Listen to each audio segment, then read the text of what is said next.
الحمد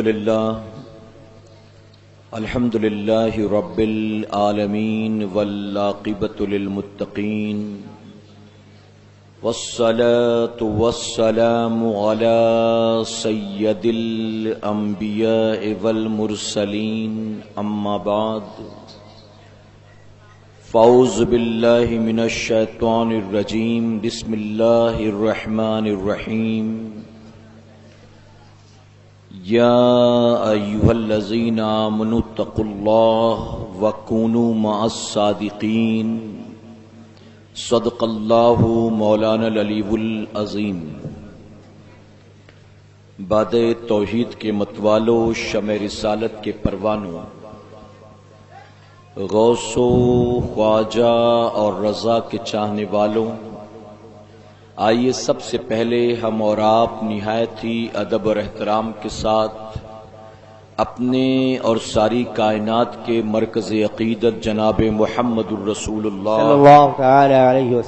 صلی اللہ تعالی علیہ وسلم کی بارگاہ بے کس پناہ میں جس طرح سے میں آپ کو پڑھاؤں، میرے ساتھ مل کر با آواز بلند ہدیے غلامی درود و سلام کے انداز میں پیش کریں۔ پڑھیں الصلاۃ والسلام علیک یا رسول اللہ، الصلاۃ والسلام علیک یا رسول اللہ، الصلاۃ والسلام علیک یا حبیب اللہ، الصلاۃ والسلام علیک یا حبیب اللہ، الصلاۃ والسلام علیک یا نبی اللہ، الصلاۃ والسلام علیک یا نبی اللہ، وعلی آلک وعلی آلک واصحابک واصحابک یا نور اللہ یا نور اللہ صلی اللہ تعالی علیہ وسلم۔ علیک وسلم۔ سبحان رب اللہ، کعبہ کی بارگاہ میں دعا ہے، مولا اپنے حبیب صاحب لولاک صلی اللہ تعالی علیہ وسلم کے صدقۃ فعل ہم تمام حاضرین اور سامعین کو تو ماہ محرم الحرام کی برکتوں سے بھرپور مالا مال فرما۔ آمین آمین یا الہ العالمین، اس نئے سال کو دنیا بھر کے مسلمانوں کی سربلندی اور کامیابی کے سال میں تبدیل فرما، آمین، اور دنیا بھر میں مسلمان جہاں کہیں باطل کے ظلم و زیادتیوں کے شکار ہیں، میرے کریم کربلا والوں کے صدقے دنیا بھر کے ان مسلمانوں کی جان و مال و عزت و آبرو کی حفاظت فرما۔ آمین آمین ثم آمین۔ جو دہکتی ریت کے بستر پہ سویا وہ حسین، جو دہکتی ریت کے بستر پہ سویا وہ حسین، جس نے اپنے خون سے دنیا کو دھویا وہ حسین،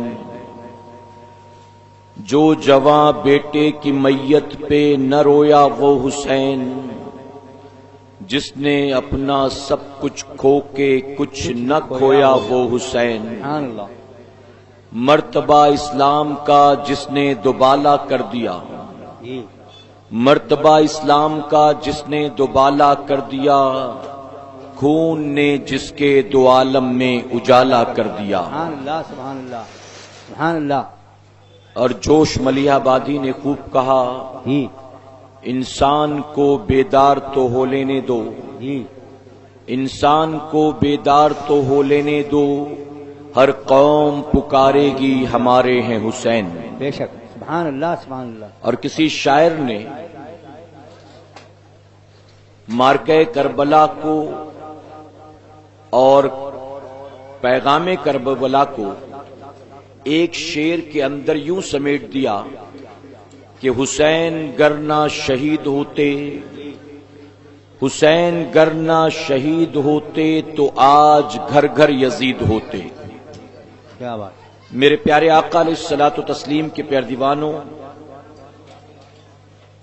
پہلی محرم الحرام سے لے کر اب تک ہم اور آپ مسلسل یہاں وہاں ذکر شہدائے کرب و بلا کی محفل میں شرکت کرتے رہے ہیں۔ آپ جانتے ہیں کہ جب محرم کا مہینہ آتا ہے تو پوری دنیا میں بسنے والے خوش عقیدہ سنی مسلمان اپنے اپنے شعور اور اپنی اپنی حیثیت کے مطابق شہدائے کرب و بلا کی بارگاہ میں خراج عقیدت پیش کرتے ہیں۔ اسی زمین پر بسنے والے کچھ لوگ ایسے بھی ہیں کہ جن کے خراج و عقیدت پیش کرنے کا یا محبتوں کے اظہار کا طریقہ قرآن و سنت کے خلاف ہوتا ہے،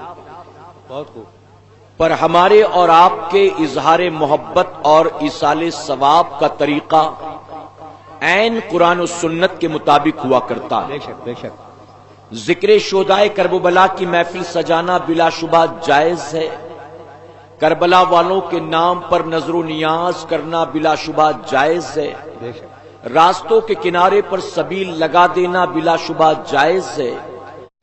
آپ سن رہے ہیں توحید نیٹ ورک کی اسلامک آواز۔ Tauheed network international Islamic YouTube channel. اور امام حسین کے نام پر کھچڑے، شربت و قرآن خوانی کا اہتمام کرنا بلا شبہ جائز۔ سبحان اللہ سبحان اللہ سبحان اس کے علاوہ وہ لوگ جو کربلا والوں کے نام پر میلہ لگاتے ہیں، جی تعزیہ داری کرتے ہیں، ڈول گاجا باجا بجاتے ہیں، اپنے بچوں کو غبارے اور کھلونے دلاتے ہیں اور اپنی بیویوں کو سجا دھجا کر ریلے میلے ٹھیلے پر لے جاتے ہیں، یقیناً ان کا یہ کام قرآن و سنت کے خلاف ہے۔ ایسا کرنے والوں کو نہ کوئی ثواب حاصل ہوگا اور نہ کربلا والوں کو اس کے عوض اللہ کچھ دے گا۔ لیکن الحمدللہ ہم اہل سنت والجماعت کے لوگ شہدائے کرب و بلا کو یاد کرتے ہیں تو عین قرآن و سنت اور جائز طریقے کے مطابق یاد کرتے ہیں۔ سبحان اللہ سبحان میرے پیارے آقا علیہ الصلوۃ و تسلیم کے پیروانوں، یہ ذکر شہدائے کرب و بلا کی محفل، یہ نظر و نیاز، یہ سبیل، کھچڑا، شربت، یہ ساری چیزیں ہم اور آپ کیوں کرتے ہیں؟ آخر اس کی وجہ کیا ہے، اس کا مقصد کیا ہے؟ تو یاد رکھیں کہ ان ساری چیزوں کے ذریعے ہم اور آپ کربلا والوں کی محبت کا اظہار کرتے ہیں جی سبحان اللہ کہ یہ اظہار محبت کا ایک حلال و جائز طریقہ ہے۔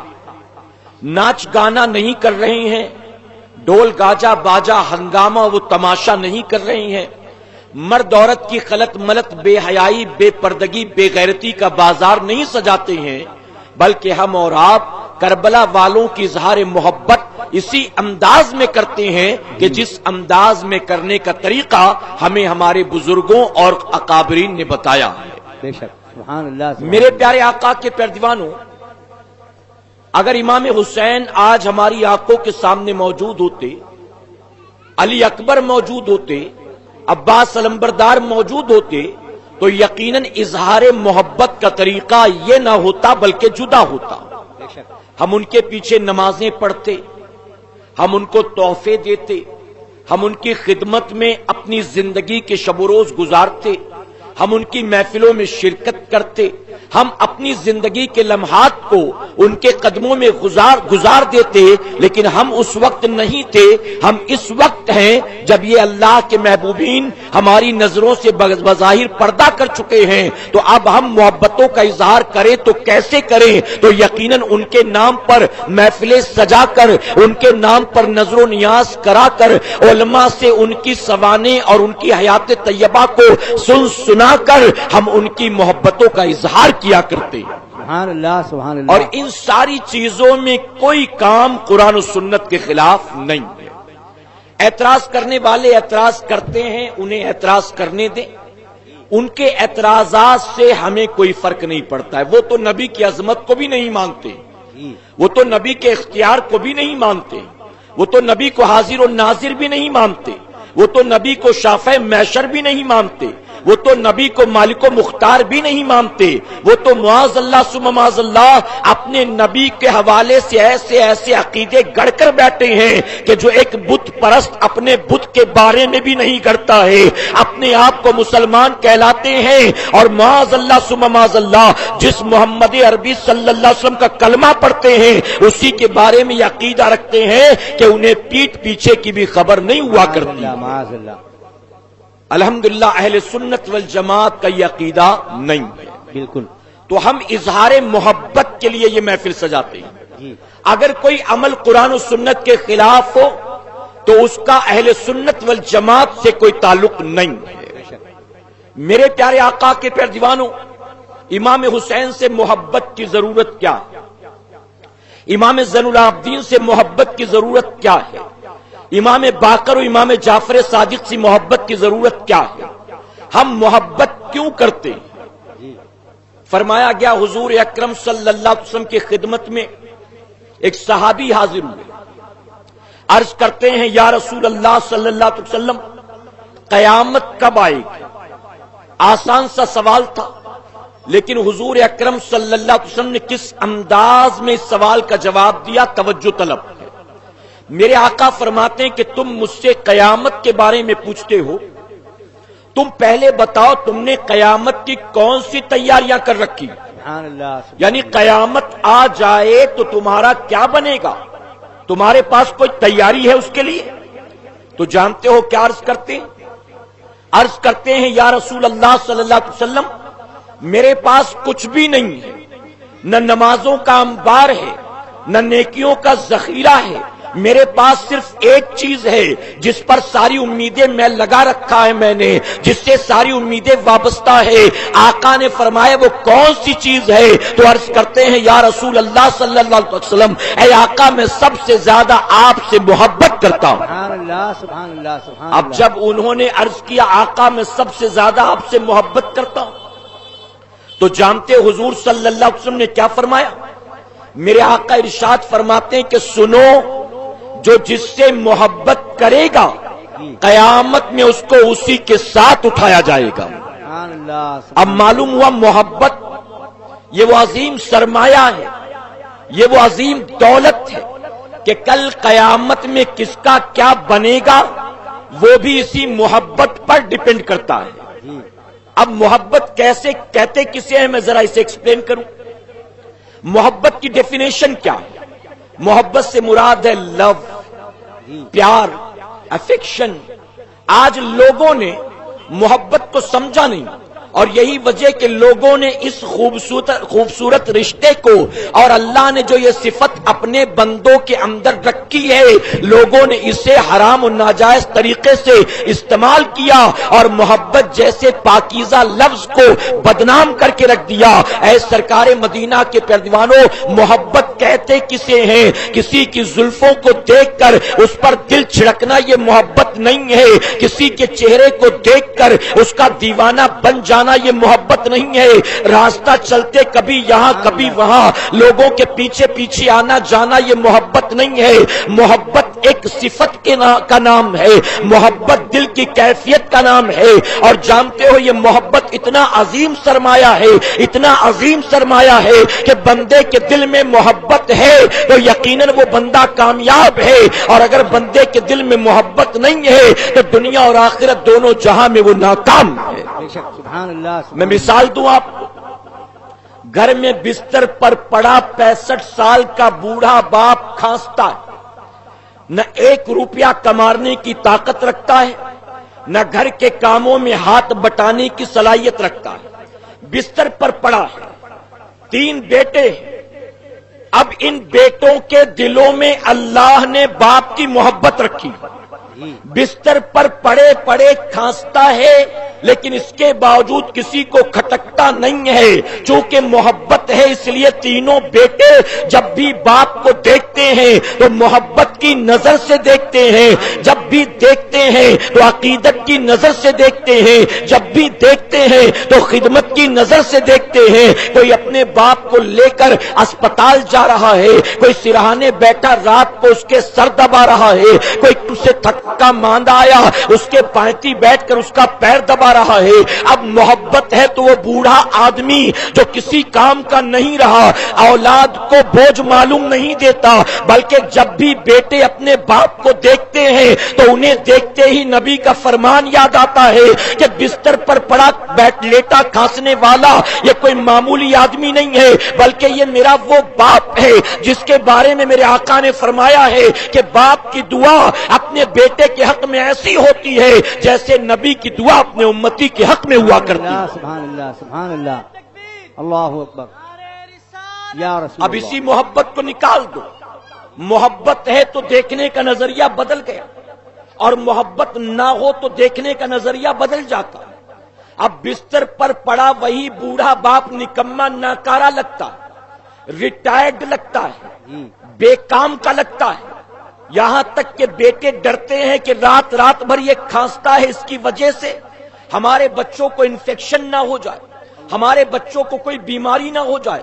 رات بھر یہ کھانستا ہے، ہمیں نیند نہیں آتی ہے، ہم دن بھر کے تھکے ماندے گھر آ کر سونا چاہتے ہیں، اس کے کھانسنے کی وجہ سے ہم سو نہیں پاتے ہیں. ہمیں دن بھر مزدوری کرنا ہوتا ہے لیکن یہ ہمیں ڈسٹرب کرتا ہے. اب محبت ہو تو نظریہ جدا ہے دیکھنے کا، اور محبت نہ ہو تو نظریہ جدا ہے دیکھنے کا. اسی طرح گھر میں پڑی ہوئی ایک 62 سال کی بوڑھی ماں بیمار ہے، نہ اٹھ سکتی ہے، نہ چل پھر سکتی ہے، نہ گھر کے کاموں میں بہو کی مدد کر سکتی ہے، اور نہ ہی خود اٹھ کر پیشاب پیخانے کی حاجت کو پورا کر سکتی ہے. لیکن بیٹے کی آنکھوں میں محبت ہے، بہو کے دل میں محبت ہے، تو اس بوڑھی عورت کو اپنا بوجھ نہیں سمجھتے ہیں، بلکہ بیٹا ماں کی خدمت کرتا ہے، اس کے اوپر خرچ بھی کرتا ہے اور خدمت پر خدمت کرتا ہے، یہ سوچ کر کہ بستر پر پڑی یہ بوڑھی عورت کوئی معمولی عورت نہیں ہے، بلکہ یہ وہ عورت ہے جس کے قدموں کے نیچے اللہ کے حبیب نے میری جنت کو رکھ دیا. اب اسی بیٹے کے دل سے محبت نکال دو. محبت کیسی صفت کا نام ہے آپ اسے سمجھ رہے ہیں؟ اب اسی بیٹے کے دل سے محبت نکال دو تو وہی ماں جو بستر پر پڑی کھانستی ہے بیٹے کی آنکھوں کا کانٹا بن جائے گی، بوجھ بن جائے گی. 12,000 روپے میں مہینے کے کماتا ہوں، 6,000 تو اس بڑھیا پر خرچ ہو جاتے ہیں. آپ سن رہے ہیں توحید نیٹ ورک کی اسلامک آواز. Tauheed network international Islamic YouTube channel. اب بچے 6,000 میں اپنا گھر کیسے چلاؤں، یہ بوجھ بن گئی ہے میری زندگی کا. جلدی سے موت آئے کہ میرا گھر خالی ہو، جلدی سے موت آئے کہ میرا بوجھ اتر جائے. اے سرکار مدینہ کے پیارے دیوانوں، اسی طرح اگر شوہر بیوی سے محبت کرتا ہے تو بیوی کے اندر 1000 خامیاں ہوں، شوہر کو بیوی میں خامیاں نظر نہیں آتی، بلکہ جب بھی دیکھتا ہے بیوی کی طرف محبت کی نظر سے دیکھتا ہے، اس کو بیوی میں خوبیاں ہی خوبیاں نظر آتی ہیں. اگر کبھی کھانا پکانے میں کوئی کمی زیادتی ہو گئی تو بیوی پر لام تان نہیں کرتا، گالی گلوز نہیں کرتا، مار پیٹ نہیں کرتا، بلکہ یہ سوچ کر اگنور کر دیتا ہے، یہ سوچ کر لیٹ گو کرتا ہے کہ اس نے اب تک کئی مرتبہ اچھا بھی تو بنا کر کھلایا ہے، ایک آدھ بار غلطی ہو بھی گئی تو کیا مسئلہ ہے. اگر محبت ہے تو بندہ اس نظر سے اپنی بیوی کو دیکھتا ہے، لیکن اگر دل سے محبت نکال دی جائے تو محبت نہ ہو تو بیوی کو سرخاب کے پر بھی لگے ہو، شوہر کو بیوی اچھی نہیں لگتی، وہ کہتا ہے دوستوں کی بیویاں کتنی اچھی ہے، میرے بھائیوں کی بیویاں کتنی اچھی ہیں، پڑوسی کی بیوی کتنی اچھی ہے، یہ میری بیوی جو ہے اس کو سوائے غلطی کے کچھ اور آتا نہیں ہے. اگر محبت ہو تو کبھی محبوب میں عیب نظر نہیں آتے، اور اگر محبت نہ ہو تو لاکھوں خوبیاں ہو لیکن خوبیاں نظر نہیں آتی. اسے محبت کہتے ہیں، اور جانتے ہو محبت دل میں آئے یہ اللہ کی طرف سے ایک نعمت ہے، عظیم سرمایہ ہے. اور اللہ ہر دل میں محبت پیدا نہیں کرتا، بلکہ اللہ جس دل کو پسند کرتا ہے اسی دل میں اللہ محبت پیدا فرماتا. سبحان اللہ سبحان اللہ. مجنو کو ایک مرتبہ کسی نے دیکھا، مجنو ایک کتے کو پکڑ کر چوم رہا تھا، ایک کتے کو پکڑ کر چوم رہا تھا، اس کے چہرے کو، پیروں کو. لوگوں نے کہا عجیب دیوانہ ہے، عجیب دیوانہ، کیا عشق و مستی کی کیفیت تیری، کتے کو چومتا، یہ کتا ہے لیلا تو نہیں ہے تیری. تو جانتے اس مجنون نے کیا جواب دیا تھا؟ مجنون نے جواب دیا تھا کہ تمہیں صرف کتا نظر آتا ہے، تم نے یہ نہیں دیکھا کہ یہ کتا معمولی کتا نہیں ہے، بلکہ یہ کتا میری لیلا کی گلی کا کتا ہے. میں اس لیے چومتا ہوں کہ یہ میری لیلا کی گلی کا کتا ہے. اسے کہتے محبت. ایک مرتبہ یہی حضرت مجنو گزر رہے تھے لیلا کے مکان کے قریب سے، آسمان کی طرف نظر ڈال کر یہاں وہاں دیکھ رہے. لوگوں نے کہا عجیب دیوانہ، آسمان کی طرف یہاں وہاں کیوں دیکھتا ہے؟ لیلا کے گھر کی طرف دیکھ، ہو سکتا ہے کھڑکی کھلی ہو سکتا ہے ہوا کا جھونکا چلے، پردہ ہل جائے، تجھے لیلا نظر آ جائے۔ لیلا کو نہ دیکھ کر آسمان کو دیکھتا ہے، عجیب دیوانگی تیری۔ تو جانتے ہو مجنون نے کیا جواب دیا؟ مجنون نے جواب دیا کہ لیلا مجھے نظر آئے نہ آئے، میں چاند کو دیکھ لیتا ہوں کہ مجھے اس بات پر یقین ہے میں لیلا کو نہیں دیکھتا، لیکن یہ چاند تو روزانہ میری لیلا کے چہرے کو دیکھتا ہوگا۔ سبحان اللہ سبحان اللہ۔ اسے کہتے محبت، اسے کہتے دیوانگی۔ اگر آپ کو محبت سیکھنا ہے، صوفیاء کی زندگی کو دیکھ لو، محبت سیکھنا ہے، اولیاء کی زندگی کو دیکھ لو، محبت سیکھنا ہے، حضرت اویس قرنی کو دیکھ لو، محبت سیکھنا ہے، صدیق اکبر عمر فاروق اعظم کو دیکھ لو، محبت سیکھنا ہے تو حضرت عثمان غنی و مولا علی کو دیکھ لو۔ اے مسلمانوں، محبت، آقا فرماتے ہیں یہ محبت ہی تو ہے کہ جو جس سے محبت کرے گا قیامت میں اس کو اسی کے ساتھ اٹھایا جائے گا۔ سبحان اللہ سبحان اللہ۔ ہم کیوں کرتے ہیں کربلا والوں سے محبت؟ ہم کیوں کرتے ہیں حسنین کریمین سے محبت؟ وجہ یہی ہے، یہ دیوانے نہیں ہیں جو یوں ہی محبت کرتے ہیں، نہیں،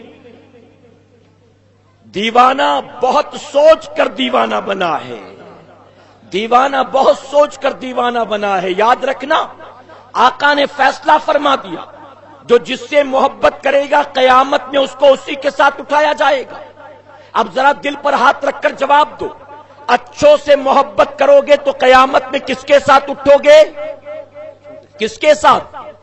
اچھوں سے محبت کی تو قیامت میں اچھوں کے ساتھ، لچوں سے محبت کی تو قیامت میں لچوں کے ساتھ، نیکوں سے محبت کی تو قیامت میں نیکوں کے ساتھ، بروں سے محبت کی تو قیامت میں بروں کے ساتھ، اللہ اور اس کے رسول کے فرما برداروں سے محبت کی تو قیامت میں اللہ اور اس کے رسول کے فرما برداروں کے ساتھ، اللہ اور اس کے رسول کے نافرمانوں سے محبت کی تو قیامت میں اللہ اور اس کے رسول کے نافرمانوں کے ساتھ، اگر نمازیوں سے محبت کی تو قیامت میں نمازیوں کے ساتھ، اگر بے نمازیوں سے محبت کی تو قیامت میں بے نمازیوں کے ساتھ، اگر ولیوں سے محبت کی تو قیامت میں ولیوں کے ساتھ، اگر نچنیوں گویوں سے محبت کی تو قیامت میں نچنیوں گویوں کے ساتھ، اگر غوث و خواجہ سے محبت کی تو قیامت میں غوث و خواجہ کے ساتھ، اگر شرابی زانیوں سے محبت کی تو قیامت میں شرابیوں زانیوں کے ساتھ، اگر حسین سے محبت کی تو قیامت میں امام حسین کے ساتھ، اور اگر یزید پلید سے محبت کی تو یقیناً قیامت میں یزید پلید کے ساتھ۔ سبحان اللہ سبحان اللہ۔ فیصلہ ہمارا ہے، فیصلہ ہمارا ہے، جس سے محبت کریں گے قیامت میں اس کے ساتھ ہی اٹھیں گے۔ یہ ذکر حسین کی محفل اسی لیے ہے، اجالے اپنی یادوں کے ہمارے ساتھ رہنے دو، اجالے اپنی یادوں کے ہمارے ساتھ رہنے دو، نہ جانے کس گلی میں زندگی کی شام ہو جائے، نہ جانے کس گلی میں۔ میرے پیارے آقا کے پیروانوں، اہل بیت سے محبت، امام شافعی رحمت اللہ تعالی علیہ فرماتے ہیں، اے میرے نبی کی اہل بیت، میں تم سے محبت کیوں نہ کروں؟ اللہ نے قرآن میں تمہاری محبت ہم پر فرض فرما دی ہے، اللہ نے قرآن میں تمہاری محبت ہم پر فرض فرما دی۔ اور آگے فرماتے ہیں کہ اہل بیت، ہم جب تک نماز میں تم پر درود نہ بھیجیں ہماری نماز بھی مکمل کہاں ہوتی ہے۔ یہ اہل بیت کی محبت ہے۔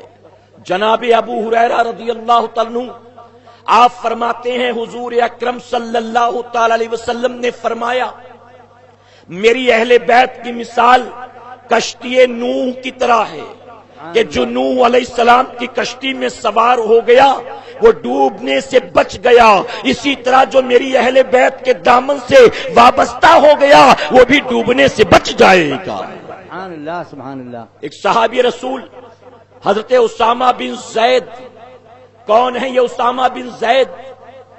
یہ حضور اکرم صلی اللہ علیہ وسلم کے گود لیے بیٹے حضرت زید بن حارثہ کے بیٹے اسامہ بن زید۔ اس اسامہ سے میرے نبی کتنی محبت کرتے تھے جانتے ہو؟ آقا کے گود لیے بیٹے پہلے تو غلام تھے، نبی نے آزاد کیا، آزاد کر کے انہیں اپنا بیٹا بنا لیا، اگر میں وہ تاریخ بتاؤں تو گفتگو طویل ہو جائے گی، میں اس طرف نہیں جاتا۔ ہاں البتہ اتنا کہنا چاہوں گا کہ حضرت زید بن حارثہ کو مکے کے بازاروں میں قیدی بنا کر بیچا گیا، حضرت خدیجہ الکبریٰ نے انہیں خرید لیا، اور جب میرے آقا سے ان کا نکاح ہوا، زید بن حارثہ کو تحفے کے طور پر حضرت خدیجہ الکبریٰ نے نبی کی خدمت میں پیش فرما دیا۔ سبحان اللہ سبحان اللہ۔ میرے آقا نے انہیں اپنے پاس رکھا، نبی کی ڈیوٹی اور نبی کی خدمت میں رہتے تھے حضرت زید بن حارثہ۔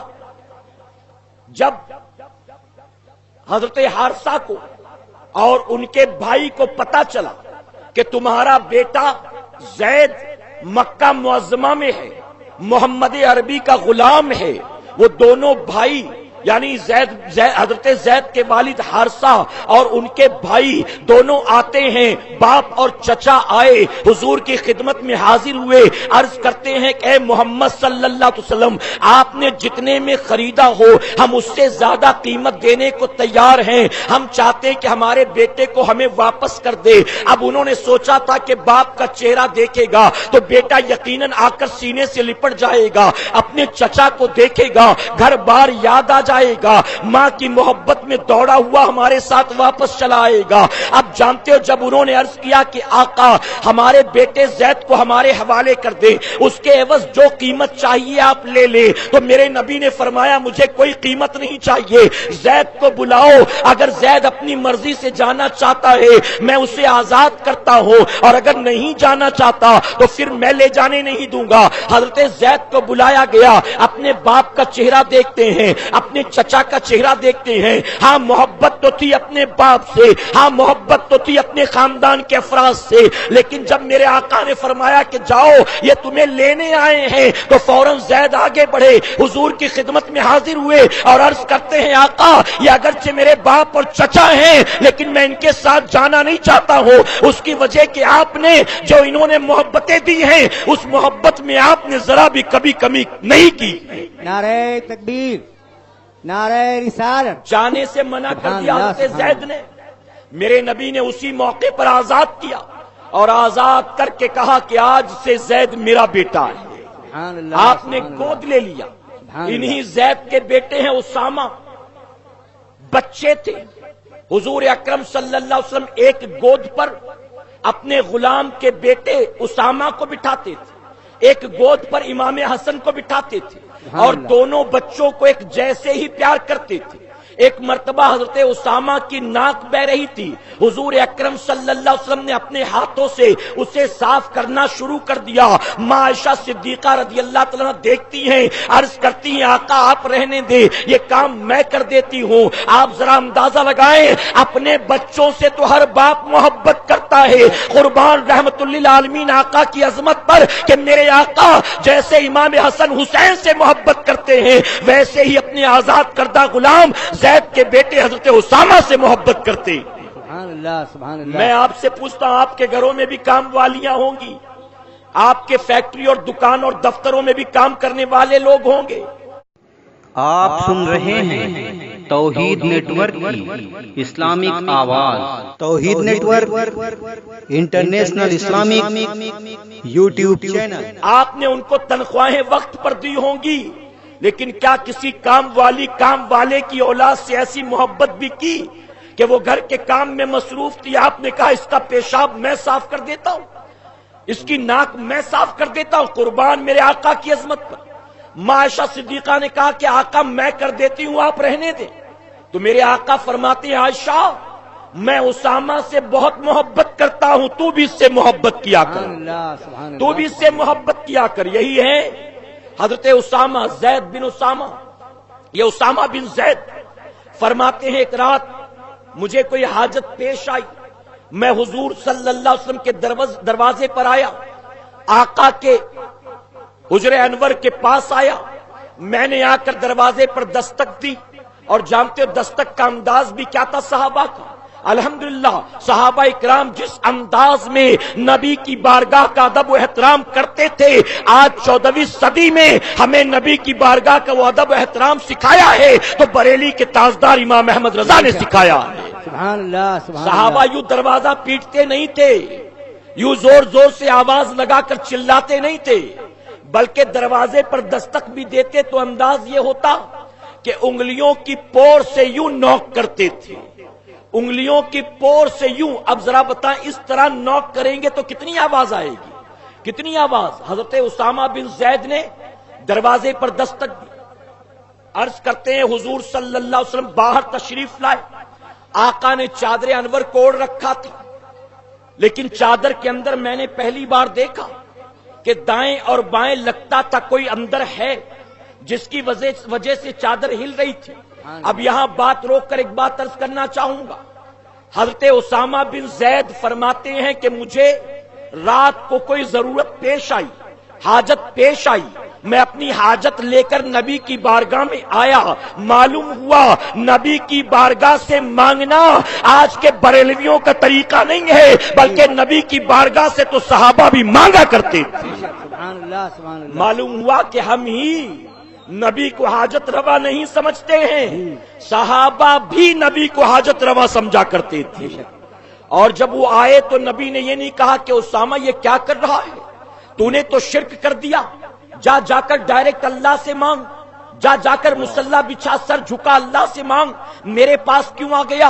اے سرکار مدینہ کے پیروانوں، وہ سرفرا ڈاکٹر جو یہ کہتا ہے اللہ کے سوا کسی سے نہیں مانگنا چاہے وہ نبی ہو چاہے ولی ہو، کسی سے مانگنے کی اجازت نہیں ہے. اگر مانگا تو یہ شرک ہوگا معاذ اللہ. میں کہتا ہوں جب کسی سے نہیں مانگنا چاہیے، اب انڈین گورنمنٹ تیرا کچا چٹھا نکال رہی ہے تو پتا چل رہا ہے 50 لاکھ یہاں سے آیا تھا، 20 لاکھ وہاں سے آیا تھا، 30 لاکھ یہاں سے آیا تھا، تو نے دنیا سے بھیک کیوں کر مانگی تھی؟ تو نے دنیا کے ٹکڑے کیوں کر جمع کیے تھے؟ جب سوائے اللہ کے کسی سے نہیں مانگنا چاہیے. تو نے سعودی عرب کو اللہ سمجھا ہے، تو نے لندن کے کروڑ پتیوں کو اللہ سمجھا ہے، تو نے امریکہ والوں کو اللہ سمجھا ہے. یہی تو فرق ہے اپنے اپنے مقدر کی. اس جیسے بدعقیدہ گستاخ دنیا سے بھیک مانگتے ہیں اور ہم سنی مانگتے ہیں تو مکین گنبد خضرا سے مانگتے. سبحان اللہ سبحان اللہ سبحان. ہم اس بارگاہ سے مانگتے ہیں کہ جس بارگاہ سے کبھی کوئی مانگنے والا خالی ہاتھ نہیں جاتا ہے، اور وہ بارگاہ ہے کہ جہاں مانگنے والا ہاتھ پھیلانے سے پہلے ہی اس کی حاجت کو پورا کر دیا جاتا ہے. سبحان اللہ سبحان اللہ. میرے پیارے آقا علیہ الصلوۃ والتسلیم کے پیروانوں، اسی لیے کیا خوب کہا استاد زمن نے، منگتا تو ہے منگتا کوئی شاہوں میں دکھا دے. کیا بات ہے، بہت خوب. منگتا تو ہے منگتا کوئی شاہوں میں دکھا دے، جس کو میرے سرکار سے ٹکڑا نہ ملا ہو، سبحان اللہ. جس کو میرے سرکار سے ٹکڑا نہ ملا ہو. اور جو کہتے ہیں ان سے مت مانگو، ان سے مت مانگو، ان سے مت مانگو، ہم ان سے کہنا چاہتے ہیں جو تیرے در سے یار پھرتے ہیں، جو تیرے در سے یار پھرتے ہیں، در بدر یوں ہی خار پھرتے ہیں. جو نبی کی چوکھٹ سے نہیں مانگتا وہ دنیا کے سامنے ناک رگڑتا ہے، وہ دنیا کے سامنے ایڑیاں رگڑتا ہے، وہ دنیا سے بھیک مانگتا ہے. ہم سنی ہر در پر سودا نہیں کرتے، اس کی وجہ کہ ہم تو وہ ہیں جو ہر چوکھٹ پر نہیں بکتے. ہم نے اپنا سودا دربار مصطفیٰ میں پہلے ہی کر دیا ہے. سبحان اللہ سبحان اللہ سبحان اللہ. فرمایا گیا حضرت اسامہ بن زید اپنی حاجت بیان کرتے، حاجت پوری ہو گئی، اس کے بعد نہ رہا گیا. عرض کرتے ہیں یا رسول اللہ صلی اللہ علیہ وسلم یہ چادر کے اندر حرکت کیسی؟ تو میرے آقا صلی اللہ علیہ وسلم نے جواب نہیں دیا، بلکہ چادر کو کھول دیا ہے. ہاتھ یوں پھیلایا کہ چادر کھل گئی، راز کھل گیا، پردہ اٹھ گیا. اسامہ بن زید فرماتے میں نے دیکھا داہنی طرف میرے آقا سے امام حسن لپٹے ہوئے تھے، بائیں طرف امام حسین لپٹے ہوئے تھے. یہ دونوں بچے چادر کے اندر نبی کے لپٹے ہوئے تھے اور اسی وجہ سے چادر باہر سے ہلتی نظر آتی تھی. اب جب اسامہ بن زید نے دونوں بچوں کو نبی سے لپٹا ہوا دیکھا، اس سے پہلے کہ کچھ کہتے آقا فرماتے ہیں کہ اسامہ یہ میرے بیٹے ہیں، یہ میری بیٹی فاطمہ کے بیٹے ہیں، تو ان سے محبت کر. جو ان سے محبت کرے گا میں اس سے محبت کروں گا، اور جس سے میں محبت کروں گا اللہ اسے اپنا محبوب بنا لے گا. سبحان اللہ سبحان اللہ. اللہ اکبر یا رسول اللہ. معلوم ہوا اہل بیت سے محبت کا پیغام خود میرے آقا دے گئے. حضور صلی اللہ علیہ وسلم فرماتے ہیں، توجہ ہے نا آپ کی، جی جی. آقا فرماتے ہیں کہ میں تمہارے درمیان دو چیزیں چھوڑ کر جا رہا ہوں، جو اسے مضبوطی سے تھامے گا وہ کبھی گمراہ نہیں ہو سکے گا، اور پتا چلا کہ جو تھامے گا وہ گمراہ نہیں ہوگا، اور جو نہیں تھامے گا وہ کیا ہوگا؟ گمراہ ہوگا۔ پھر وہ دو چیزیں کیا ہیں؟ آقا فرماتے ایک تو قرآن ہے اور دوسرا میری اہل بیت ہے۔ قرآن ہے اور دوسرا میری اہل بیت ہے۔ ذہن میں سوال پیدا ہوا، کیا ایمان و عقیدے کی حفاظت کے لیے، کیا دنیا اور آخرت کی کامیابی کی ضمانت کے لیے قرآن کافی نہیں تھا؟ قرآن تو مکمل کتاب ہے، قرآن جو ہے مکمل اللہ کا کلام ہے، قرآن نور ہے، قرآن ہدایت ہے، قرآن بندے کی جنت کی ضمانت ہے، تو کیا قرآن کافی نہیں تھا؟ آخر نبی نے قرآن کے ساتھ اہل بیت کیوں کہا؟ میں اس کو ایکسپلین کرنا چاہوں گا۔ اے سرکار مدینہ کے پیروانوں، امام شافعی رحمت اللہ تعالی علیہ، آپ نے کتاب لکھی جس کا نام الرسالہ تھا۔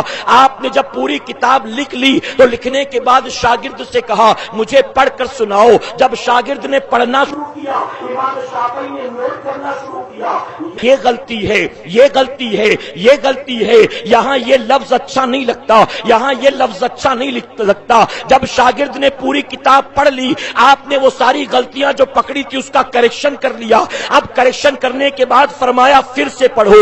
اب شاگرد نے دوبارہ پڑھا، آپ نے پھر ایک ایک کر کے غلطیاں نوٹ کی۔ جب پڑھ چکے پوری کتاب تو پھر اس کا کریکشن کیا، پھر کہا تیسری بار پڑھو۔ اب شاگرد نے تیسری بار پڑھا، آپ نے پھر ایک ایک کر کے غلطیاں نوٹ کی اور پھر تیسری بار بھی غلطیوں کو کریکٹ۔ آپ نے 70 بار وہ کتاب پڑھوائی ہے اور 70 بار غلطیاں نکالتے رہے، 70 بار کریکٹ کرتے رہے۔ اب جب 70 بار ہو گیا تو امام شافعی فرماتے بس رہنے دے، یہ کتاب شافعی کی ہے، اس میں غلطی کے امکان ہو سکتے ہیں، اللہ کے کلام میں غلطی کے امکان نہیں ہو سکتے۔ تو یہ اللہ کا کلام قرآن، کیا قرآن کافی نہیں تھا ہدایت کے لیے؟ کیا قرآن کافی نہیں تھا جنت کے لیے؟ کیا قرآن کافی نہیں تھا نجات و مغفرت کے لیے؟ نبی نے یہ کیوں فرمایا؟ قرآن ہے اور دوسرا میری اہل بیت ہے۔ صوفیاء نے بڑی پیاری بات لکھی، انہوں نے لکھا دنیا کے ہر میدان میں، دنیا کی ہر فیلڈ میں ایک بچہ جب تعلیم حاصل کرتا ہے، ایک بچہ جب ایجوکیشن حاصل کرتا ہے تو صرف تھیوری نہیں پڑھائی جاتی ہے بلکہ تھیوری کے ساتھ اس کو پریکٹیکل بھی کروایا جاتا ہے۔ تو صوفیاء فرماتے ہیں نبی نے قرآن و اہل بیت کا دامن کیوں تھمایا تھا؟ اس کی وجہ یہ ہے کہ قرآن بطور تھیوری اللہ نے عطا کیا، میں رسول اللہ نے عطا فرمایا۔ قرآن کو دیکھو گے تھیوری سمجھ میں آئے گی، اہل بیت کو دیکھو گے تمہیں پریکٹیکل سمجھ میں آئے گا۔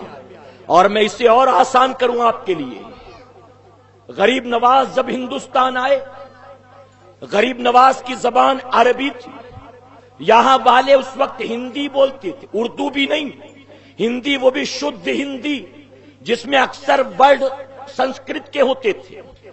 لینگویج پرابلم تھا۔ غریب نواز تقریر کرتے تو کون سمجھ کر اسلام قبول کرتا؟ غریب نواز قرآن پڑھ کر سناتے تو کون سمجھ کر اسلام قبول کرتا؟ اسی لیے غریب نواز نے نہ تقریر کر کر کے اسلام پھیلایا ہے، نہ آپ نے لوگوں کو قرآن سنا سنا کر اسلام پھیلایا ہے، بلکہ غریب نواز چلتے تھے، اٹھتے تھے، بیٹھتے تھے، کھاتے تھے، پیتے تھے۔ غریب نواز کے اخلاق کو لوگوں نے دیکھا، کردار کو لوگوں نے دیکھا، معاملات کو لوگوں نے دیکھا، عبادت اور ریاضت کو لوگوں نے دیکھا، شب بیداریوں کو لوگوں نے دیکھا، تقوی طہارت کو لوگوں نے دیکھا، آپ کی زبان کو دیکھا، آپ کی آنکھ کو دیکھا، آپ کے معاملات کو دیکھا۔ تو قرآن پڑھتے تو کوئی سمجھ نہ پاتا، غریب نواز نے زندگی میں قرآن اتار کر چلتے پھرتے انہیں قرآن دکھایا ہے، پڑھتے تو سمجھ نہ پاتے، غریب نواز کی شکل میں قرآن کو دیکھا ہے اور خود بخود اسلام کے قریب ہوتے چلے گئے۔ سبحان اللہ، سبحان اللہ۔ اس لیے نبی نے فرمایا دو چیزیں۔ ایک مرتبہ حضور اکرم صلی اللہ علیہ وسلم مدینے کی گلیوں سے گزر رہے تھے، ایک چھوٹا سا بچہ کھیل رہا تھا، میرے آقا قریب پہنچے، آپ نے اس بچے کو گود میں اٹھا لیا، کہیں سبحان اللہ، گود میں اٹھایا، اس کی پیشانی کا بوسہ لیا، آقا نے اس کو سینے سے لگایا۔ صحابہ اکرام نے یہ منظر دیکھا تو حیران، یا رسول اللہ صلی اللہ علیہ وسلم، یہ آپ کے خاندان کا بچہ نہیں ہے، یا آپ کی بیٹیوں میں سے کسی کا بیٹا نہیں ہے، اے آقا یہ کون ہے؟ اس سے اتنی محبت کیوں ہے؟ آپ نے اس کو گود میں اٹھایا، پیشانی کو چوما، وجہ کیا؟ تو آقا فرماتے سنو، ایک مرتبہ یہ بچہ میرے نواسے حسین کے ساتھ کھیل رہا تھا اور میں نے اپنی آنکھوں سے دیکھا حسین کے جہاں جہاں پیر پڑتے تھے یہ بچہ ان کے پیروں کے نیچے کی مٹی اٹھاتا تھا، اپنی پیشانی پر ملتا تھا، اپنی پیشانی پر ملتا تھا۔ آقا فرماتے ہیں کہ اس نے حسین کے پیروں کی مٹی کو اپنے چہرے کا غازہ بنا لیا ہے، اسی لیے میں اس سے محبت کرتا ہوں۔ اور سنو، یہ بچہ حسین سے محبت کرتا ہے، کل قیامت میں میں اس کی اور اس کے ماں باپ کی شفاعت کرانے والا ہوں۔ نعرہ تکبیر، نعرہ رسالت، سبحان ہم اللہ، اسی لیے اہل بیت سے محبت کرتے ہیں، سبحان اللہ، جو تیرے در سے یار پھرتے ہیں در بدر یوں ہی خار پھرتے ہیں۔ ہم اہل بیت سے اسی لیے محبت کرتے ہیں، اسی لیے محبت کرتے ہیں۔ فرمایا جب بغداد کے حاکم کو ایک رات حضور اکرم صلی اللہ علیہ وسلم نے خواب میں آ کر کہا، اے ابراہیم تیری قید میں جو قاتل ہے اسے آزاد کر دے۔ حاکم کو بڑا تعجب ہوا کہ یہ کیسا خواب؟ صبح دربار لگا تو اس نے پوچھا کہ ہماری قید کے اندر، ہمارے قید خانے میں کیا کوئی ایسا بھی ہے جس پر مرڈر کا کیس چل رہا ہے، جس پر قاتل ہونے کا الزام ہے؟ لوگوں نے بتایا ہاں ایک شخص ہے جس نے ایک آدمی کا مرڈر کیا ہے۔ حاکم ابراہیم نے کہا اسے لاؤ۔ بڑے دربار میں اس نوجوان کو بلایا گیا۔ حاکم نے کہا سچ سچ بتانا کہ معاملہ کیا ہے، تو نے جو قتل کیا ہے اس قتل کی وجہ کیا ہے، سچ سچ بتا۔ اس نوجوان نے کہا میں کچھ بھی چھپانے والا نہیں، نہ ہی جھوٹ بولنے والا، میں سچ سچ بتاتا ہوں بات کیا ہے۔ ہم 3 دوست تھے، فلاں جگہ رہتے تھے، ہم رات کو جب بھی رات ہوتی شراب کباب کا دور جاری کرتے تھے۔ ہم نے ایک بڑھیا کو طے کر رکھا تھا، وہ بڑھیا آبادی سے کسی جوان لڑکی کو بہلا فسلا کر اس کو دھوکہ دے کر ہمارے کمرے میں لے آتی تھی اور پھر رات بھر باری باری اس کے ساتھ حرام کاری کیا کرتے تھے۔ ہماری راتیں اسی حال میں گزر رہی تھی کہ ایک رات ایسی بھی آئی، ایک لڑکی کو وہ بڑھیا بہلا فسلا کر اپنے ساتھ لائی، اسے ایک کمرے میں بٹھا دیا گیا۔ سب سے پہلے مجھے اس کمرے میں جانے کی اجازت ملی۔ جب میں اس کمرے کے اندر پہنچا اس لڑکی نے مجھے دیکھا، وہ گھبرا گئی، اس کی آنکھوں سے آنسو جاری ہو گیا۔ اس نے مجھ سے کہا خدارا میرے قریب مت آنا، یہ بڑھیا مجھے دھوکے سے یہاں لے کر آئی ہے، مجھ پر بدنگاہی مت کرنا، مجھے ہاتھ ہرگز نہ لگانا، اگر تو مسلمان ہے تو سن میں تجھے پیغمبر اسلام کا واسطہ دیتی ہوں، تو جن کا کلمہ پڑھتا ہے وہ میرے نانا لگتے ہیں، میں سیدہ فاطمہ کی بیٹی ہوں، میں ایک سیدہ زادی ہوں، ان نسبتوں کا خیال رکھنا، میرے قریب نہ آنا۔ اس نوجوان نے کہا جب اس خاتون کی زبان سے میں نے کلمات سنے مجھ پر وقت طاری ہو گئی، میں نے فوراً اسی موقع پر گناہ کا ارادہ ترک کر دیا۔ میں باہر آیا، اپنے دوستوں کو میں نے سمجھانے کی کوشش کی کہ وہ سیدہ ہے، اس کی نسبتیں بڑی اعلیٰ ہیں، ہرگز ہم اپنا ارادہ آج کی رات ترک کرتے ہیں، اس لڑکی کو آزاد کرتے ہیں۔ جب میں نے اپنے دوستوں سے یہ بات کی تو ان دوستوں نے یہ سمجھا کہ میں جو ہوں اکیلے اس لڑکی سے فائدہ اٹھانا چاہتا ہوں، اس لیے میں اس طرح کی جھوٹی باتیں بناتا ہوں۔ ان لوگوں نے میری بات پر یقین نہ کیا، میں نے ان کو روکا، انہوں نے مجھ پر حملہ کیا، یہاں تک کہ میرا ایک ساتھی جو تھا وہ جبرن کمرے میں گھسنا چاہتا تھا، سیدہ زادی کو ہاتھ لگانا چاہتا تھا، مجھ سے برداشت نہ ہوا، میں نے قریب پڑے ہوئے چاقو کو اٹھایا ہے اور اس چاقو سے میں نے اپنے ساتھی کا قتل کر دیا۔ جب میں نے قتل کیا تو دوسرا ساتھی بھاگا، اس نے شور مچایا اور لوگ جمع ہو گئے اور مجھے رنگے ہاتھوں گرفتار کر لیا گیا، مجھ سے یہی گناہ ہوا، اسی طرح سے میں نے اس شخص کا قتل کیا۔ جب جانتے ہو قاتل نے سارا واقعہ بیان کر دیا تو بغداد کا حاکم ابراہیم مسکرا کر کہتا ہے ہم نے تیرے کیس کو سن کر تجھے موت کی سزا دی تھی، لیکن جا ہم حضور کے حکم پر تجھے آزاد کر رہے ہیں۔ سبحان اللہ، سبحان اللہ۔ اے سرکار مدینہ کے پیارے دیوانوں، اب ذرا سوچو کہ جب میرے آقا صلی اللہ علیہ وسلم نے اس کو اپنی آل کی محبتوں کی بنیاد دنیا کے گرفت سے، دنیا کی سزا سے بچا لیا، تو کیا آخرت کے عذاب سے میرے آقا نہیں بچائیں گے؟ بے شک بے شک، آخرت کے عذاب سے نہیں۔ آخری بات عرض کروں گا، جی توجہ سے سنیں میری بات۔ جی، میرے پیارے آقا علیہ الصلوۃ و تسلیم کے پیارے دیوانوں، فرمایا گیا شہر بصرہ میں ایک غریب بیوہ سیدہ رہتی تھی جی جن کے 3 یا 4 چھوٹے چھوٹے بچے تھے. شوہر کا انتقال ہو چکا تھا، گھر میں روزی روٹی کا کوئی ذریعہ نہیں. سیدہ زادی بچوں کی بھوک پیاس برداشت نہ ہوئی، ایک دن نکلی کہ چلے کسی دولت مند مسلمان کے پاس جائیں، اپنا حال بتائیں، اپنی نسبتیں بتائیں، ممکن ہے کہ وہ میری مدد کے لیے تیار ہو جائے. فرمایا گیا کہ وہ نکلتی ہیں، ایک رئیس مسلمان کے دروازے پر جا کر دستک دی. اس مسلمان دولت مند نے دروازہ کھولا، آپ نے اپنے آنے کی وجہ بیان کر دی. سنو، تم جس کا کلمہ پڑھتے ہو میں اسی کی بیٹی ہوں، میں فاطمہ الزہرا کی بیٹی ہوں، تم میری نسبتوں کا خیال رکھو، میری مدد کر دو. میرے چھوٹے چھوٹے بچے بھوکے پیاسے ہیں، ان کے کھلانے پلانے کا میرے پاس کوئی انتظام نہیں ہے.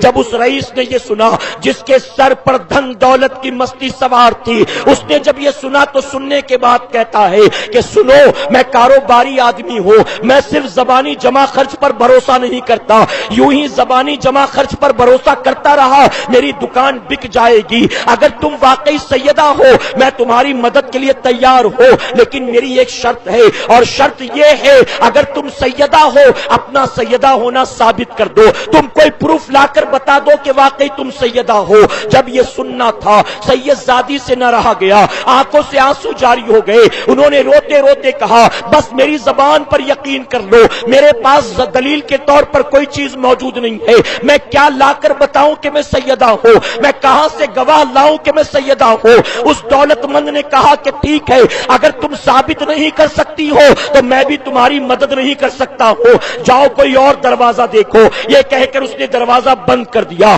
سید زادی اپنے گھر واپس چلی گئی. بچوں کی بھوک برداشت نہ ہوئی. تھوڑی دیر کے بعد پھر ماں کی ممتا نے گھر کے باہر لے آئی. اب باہر نکلتی ہیں، آپ نے سوچا مسلمان نے تو مدد نہ کی، قریب ایک یہودی کا مکان تھا. آپ نے جا کر اس یہودی کے دروازے پر دستک دی. اس یہودی نے دروازہ کھولا.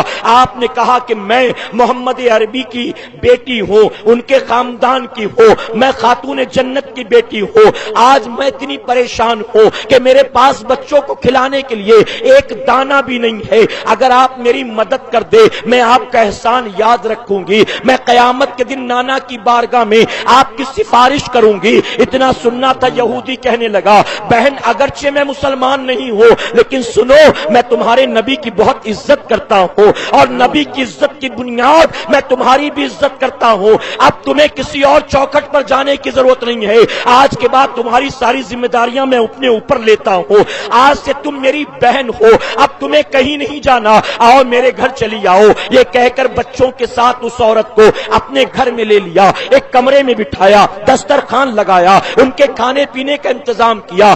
رات ہوئی تو اطمینان سے کمرے میں سو گئی. فرمایا کہ رات کا سناٹا چھایا، بصرہ کے گلی کوچوں میں اندھیرا تھا، ہر کوئی اپنے مکان میں اطمینان سے سو رہا تھا. وہ رئیس آدمی بھی سو رہا تھا. اس نے دیکھا اچانک خواب میں خوبصورت محل نظر آیا. اس محل کے باہر حضور اکرم صلی اللہ علیہ وسلم کھڑے تھے.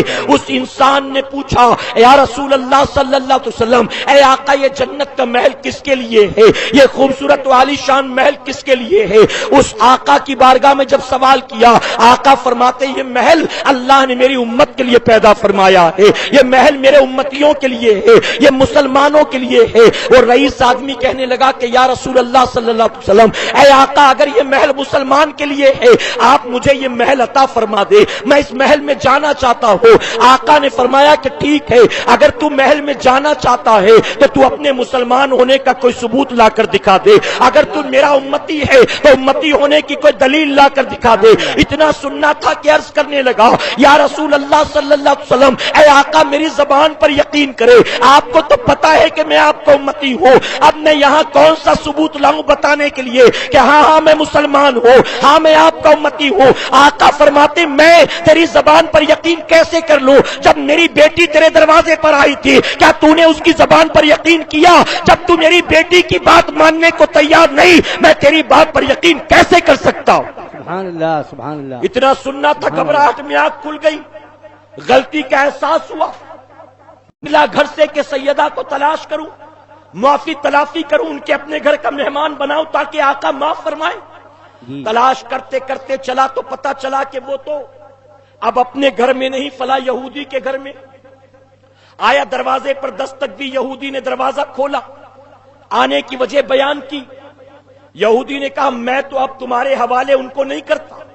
اس نے کہا کہ سنو، تم مسلمان نہیں، میں مسلمان ہوں، ان کا حق مجھ پر ہے، وہ میرے نبی کی بیٹی ہے، ان کی خدمت کی ذمہ داری میری ہے، تم نے جو کیا اس کا احسان لو، 1000 دینار لو اور ان کو میرے حوالے کر دو۔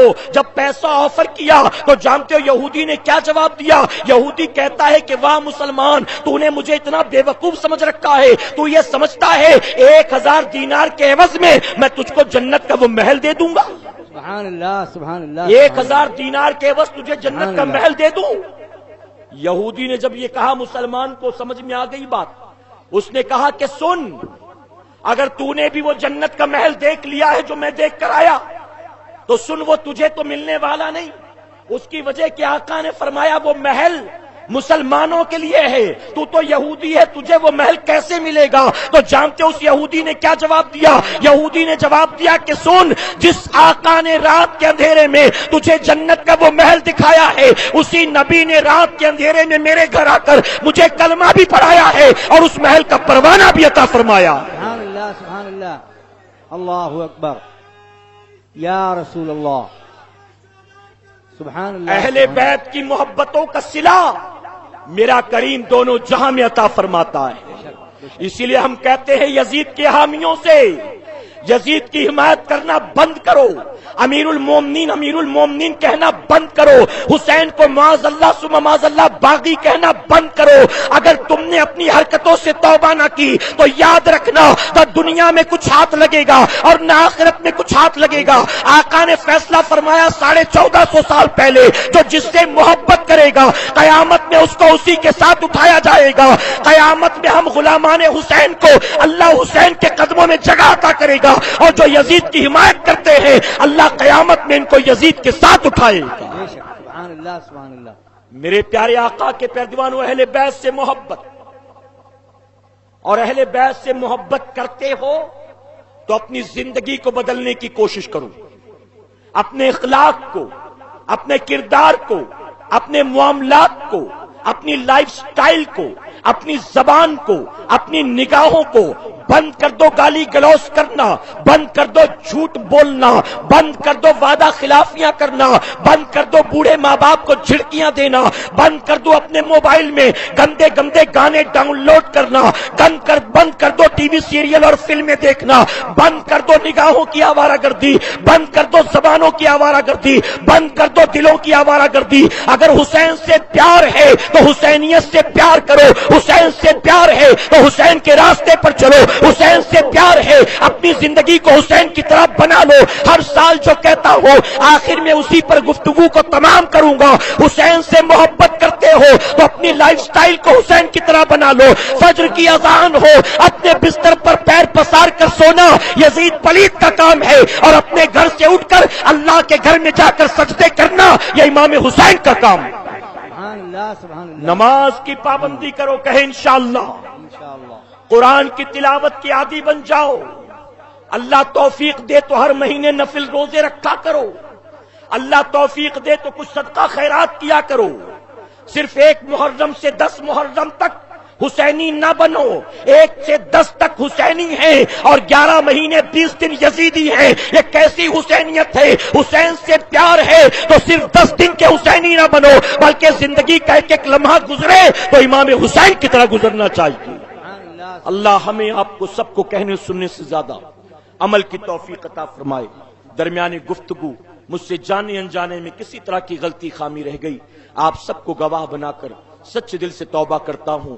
رب میری توبہ قبول فرمائے اور ہماری اس محفل کو قیامت میں ہمارے لیے، ہمارے والدین کے لیے بخشش اور نجات کا ذریعہ بنائے۔ وما علی